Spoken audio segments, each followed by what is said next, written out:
Right. I know Jay, somebody like Jay, I forget who we had on that was like citing Jiu Jitsu 50. What's his name? Jason. Jason from Jiu Jitsu. Yeah, Jason from Jiu Jitsu 50. I think he might have been the one that was like citing some of the numbers, but it was a long time ago. But if you really look at it, like I think it's the use of force complaints. Yes. Go down for the individual. You can like look at an individual officer who learns Jiu Jitsu and these defensive tactics. That their complaints go down. The lawsuits go down. And the IOD to officer and subject, I think, goes down too. Those numbers are all there, yeah. I call this, and I don't want to say that he didn't have this in his vocabulary before, but I watched the Joe Scargill interview that he did on Man of the Law. And he used something that I think he got it from me, where I said there's a quiet confidence that goes along with learning how to fight. Absolutely. Learning jiu-jitsu, learning how to fight. Yeah. Right? You could not know how to fight. I did this as a young guy. Me and my friends would walk into a bar and we'd be like, we wanted to start fights. But again, once you start to learn how to fight or train, the first thing I realized is like, oh, I don't know what any of these guys know. These guys could all be doing what I'm doing. And you're like, you're immediately like, oh shit, I was just training with a freaking accountant who could murder me. And he looks just like that guy over there. That guy.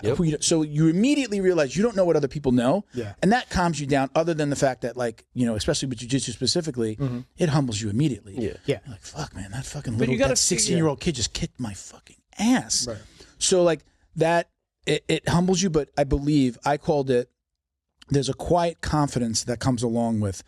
After I started to learn how to fight, I didn't walk into the bars and the clubs the same way with my chest all pumped. I was just like, I want to be over there, away from if there's a fight over there, I want to be over here. I don't want to get involved. I don't need to get involved. If it's going to affect my friends, my family, somebody's going to hurt me, then it's coming out. But it just wound up being like, I'm like, you want to start a fight because you're not confident about it. You're insecure. You're trying to prove something to everybody, right? Versus, I could probably kill that guy. And like and again, sometimes you're trying to impress the people that with you, but you know, my girlfriends, my wives, my whoever that I was with, they know, like, I don't have to impress them. As a matter of fact, they'd be like, don't go over there.